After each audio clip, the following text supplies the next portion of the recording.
conversation yet.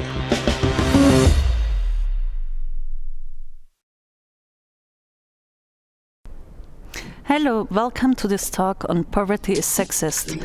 Girls and women are worldwide the most affected by poverty. According to the UNDP, the pandemic will push 47 million more women and girls below the poverty line, reversing decades of progress to eradicate extreme poverty. Today I have the pleasure to talk to Maria Wersig and Snigdha Sahal about the current situation, the causes and possible solutions. Very welcome to both of them. Thank you so much for joining me. Maria Wersig is professor in Hanover and works in particular on gender relations in the intersection of law and society. Snigdha Sahal is the Executive Director of Action Against Hunger India and focuses on an intersectional approach in her work. Thank you so much for joining me. I hope you're both well. Yes, hello. Thank you. We will directly dive into the conversation and get this talk started. So I will start with a very broad question that gives you the opportunity to share your perspective with us. And I will start on the global perspective with Snigdha. Why do you think is poverty sexist? All the reports that we have show us that that's actually the fact, but where do you think lies the reason in a global perspective? Good morning, everyone. Thank you, Anna, for your kind introduction. Maria, it's lovely to see you again. And thank you, Republica, for such a powerful and very, very relevant topic. I think that sex is so deeply ingrained and deeply rooted in everything around us across the globe that sometimes it's very easy to forget that certain customs or practices are not customary, they're actually sexism.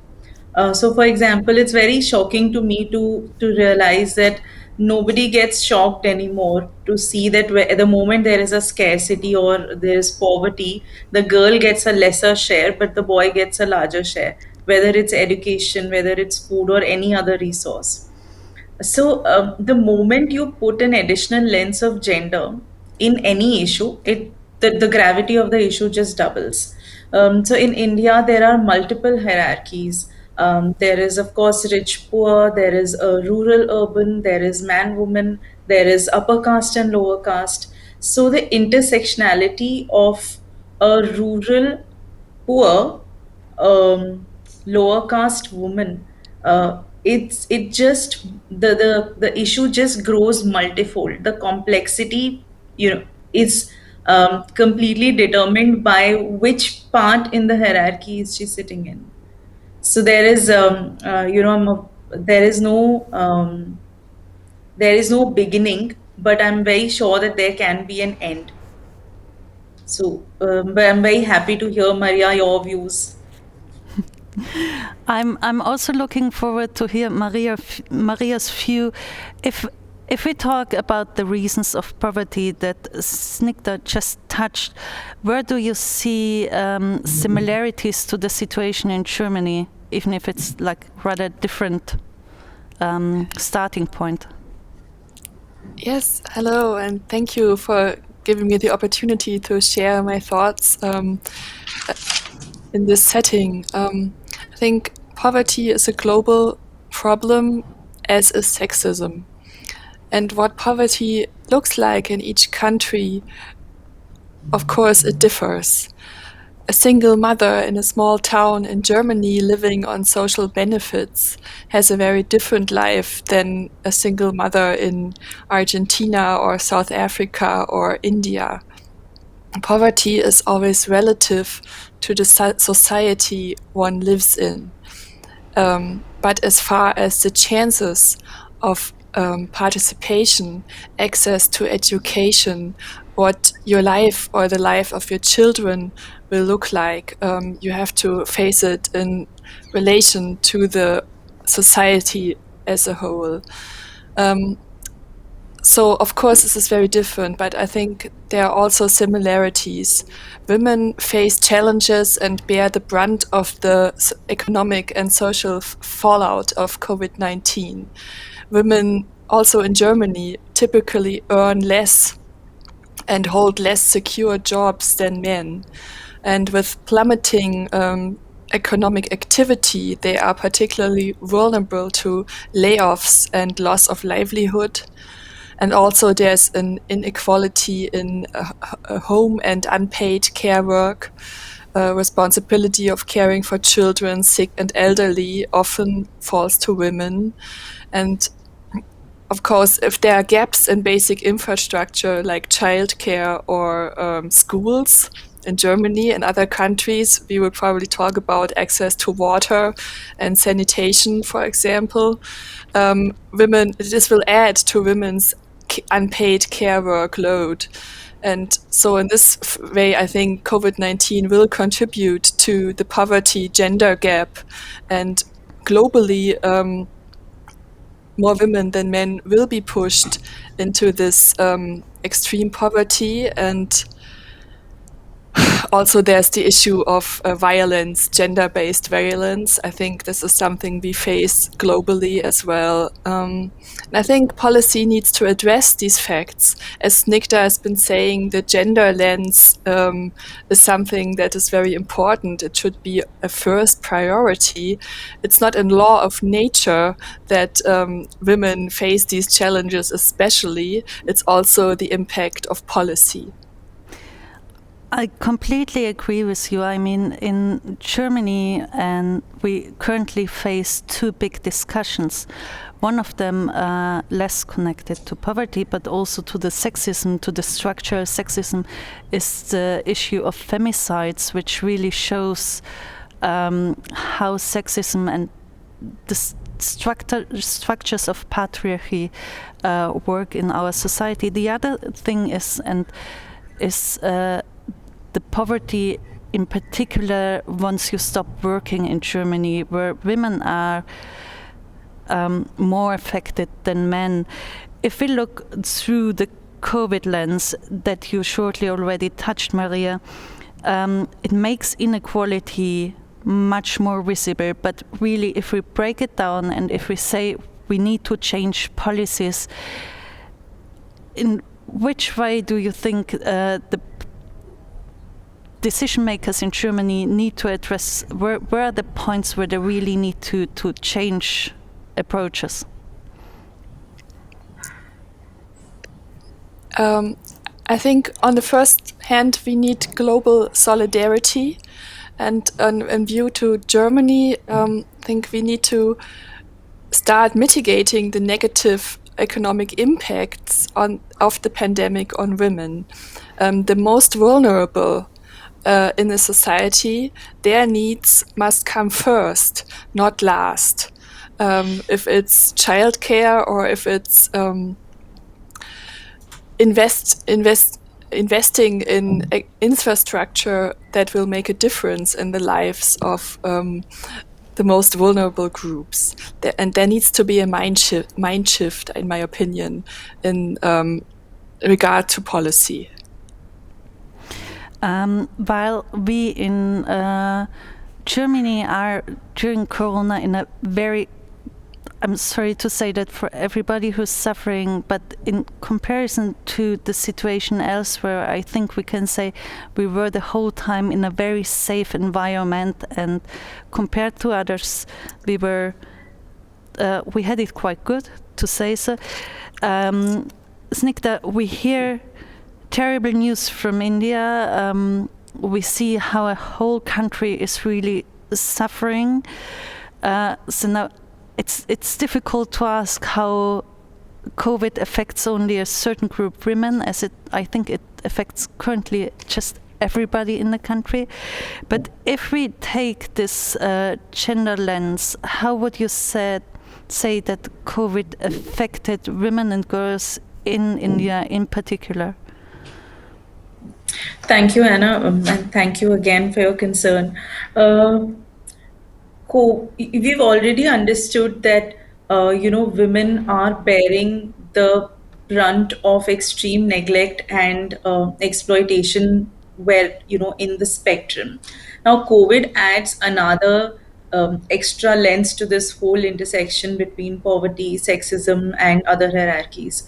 So, let me give you an example. We very recently did a survey in the areas where we work, and we found that around 50 to 95% of the families had families showed a 50 to 90% loss of income, which also made more than 40% families severely food insecure.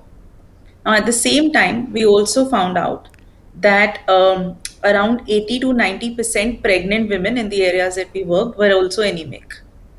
Now, this is just one example. We've not yet started to measure the impact that it has on violence, on mental trauma, on emotional health of women, on sexual abuse, exploitation. Like the list just goes on and on. So, as Maria was saying, that society, of course, the governments, of course, policy, but society also has to step up and say that no, we as a society are going to take care of our most vulnerable first.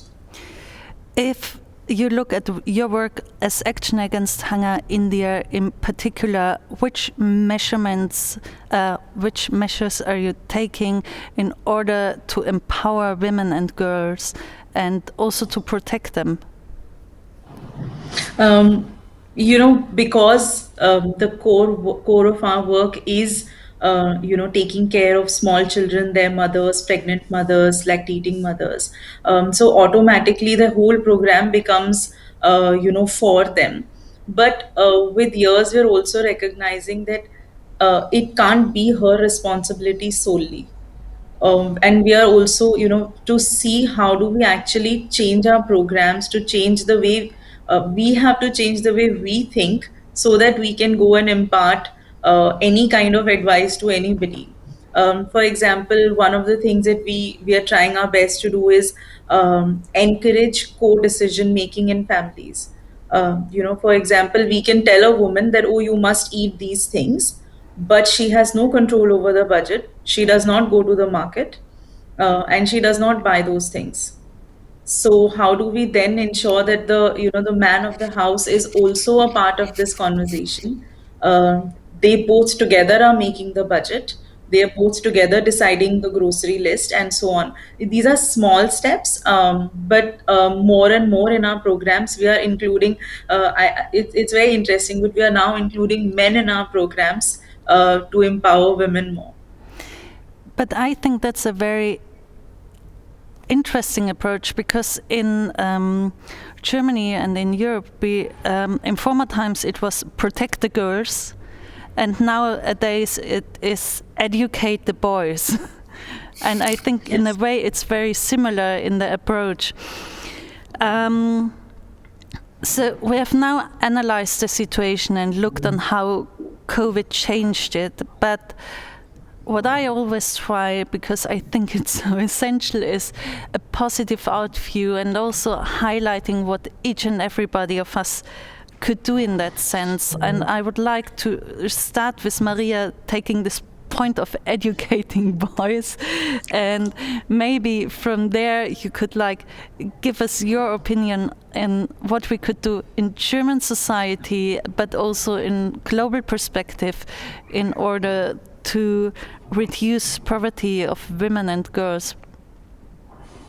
Yes, thank you. I think this point of educating boys, not protect daughters, to overcome gender-based violence is a very good point, and we should continue working on that. And men, of course, must be part of this conversation. In terms of what needs to be done, I think this mind shift, not help them but empower them, is very important. In my opinion, we have also seen in this crisis how women are stepping up, how they take charge of holding the families together, holding the society together. They are in important jobs, paid and unpaid, and they really did their part and more to get us through all this. And I think now we need to face the issue of parity in decision-making bodies in all levels of government and society. Who decides? Who sits at the table when decisions are being made? Who is overlooked? And then whose issues are also overlooked? And in Germany, I can say we have not reached ever in the history of our democracy, the 50-50 approach. Men and women taking charge together and making important decisions together for everyone in society. And this is something that's the big issue for the future. How can we really achieve this kind of justice? One question there, because I think it's really interesting that you mentioned the 50-50 part. Do you think it would have changed something if in the Ethikrat that the German government established in order to look at all the corona measurements, if there would have been more women in it, and if there would not have been only academics in it, but maybe also a more diverse perspective on issues? Yes, absolutely. One turning point in the German policy approach to this was when a group of male academics said that school and childcare is not as important as other parts of basic infrastructure. And all the women and parents I knew were outraged. And we saw this outrage in the media and in discussions everywhere. And of course, a diverse group of people will have diverse opinions and reach a better and more inclusive outcome. And this is something we have to work towards. I couldn't agree more there, in particular on the diversity, also to foster an intersectional approach. Using the word intersectional, as I know that's one of the core thoughts behind Snigdha's work. If we look to India, how does, in your work as a humanitarian organization, the not help but empower approach work? Could you give us some examples or some basic understanding how? So, I think for any issue, listening to Maria, and of course, I realize that, though you are talking about Germany, but it's so similar to what we experience. Just the degrees may be different, context may be different, but obviously the whole, sexism problem is plaguing all of us. One of the ways that I see it, and it does get overwhelming, the moment you see that, can I fix caste issues in India? Oh my God, this is too much. Can I fix the gender gap?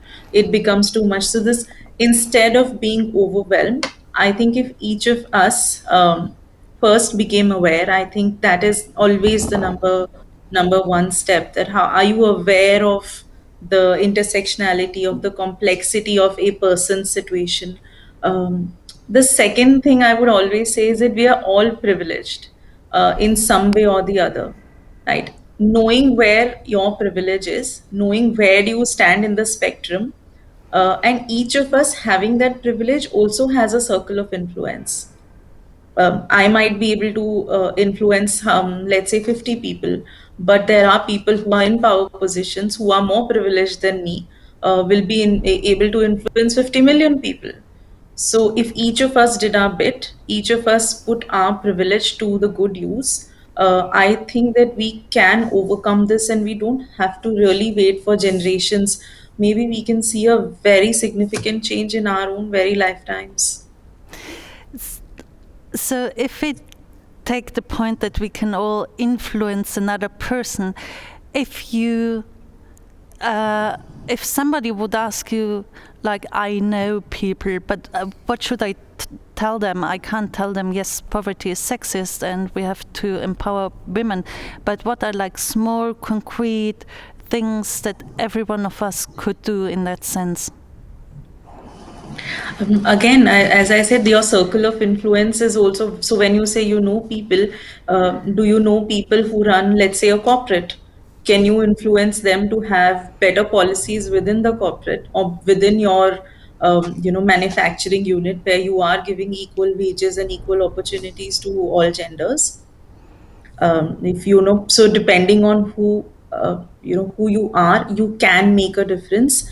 The fact is that you should be willing to. So I have advice for everybody, but I can tell you that what is it that I do. I think that in my time with which I do, which is outside of Action Against Hunger, I work with multiple women who have who have difficult marriages, abusive marriages, and I try my best to support them through a whole, mind, body, soul, holistic view. I keep giving them various avenues where they can get support and help.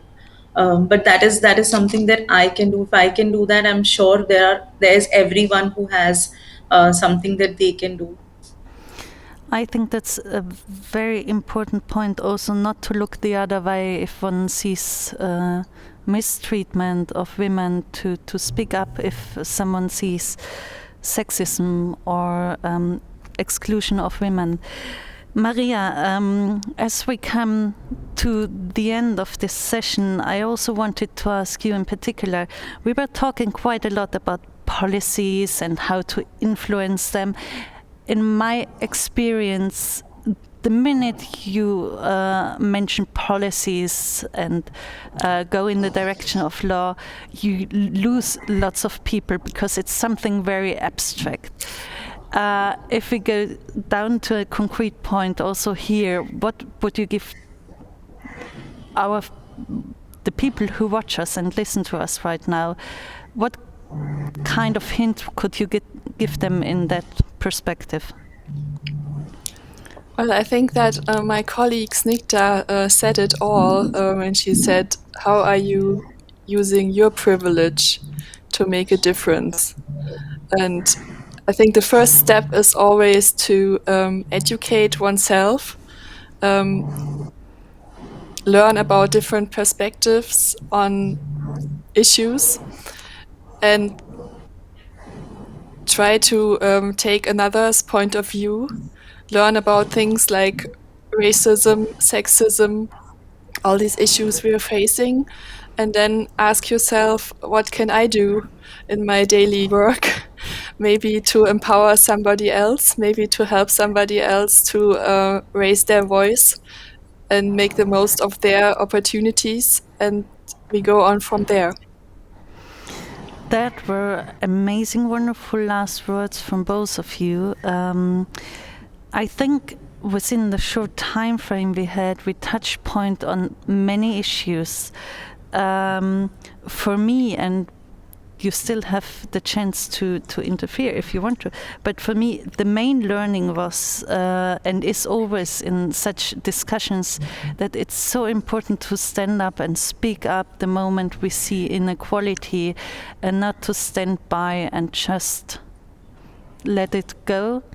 And the second thing I take for me personally with me home today is that despite inequality looks differently everywhere in the world, the reasons are quite similar, and it's absolutely important that we stand in solidarity with girls and women and worldwide, and fight together for policy change. Because for me personally, I think we only can change society in these times if we try to have a global approach, as it is a globalized world.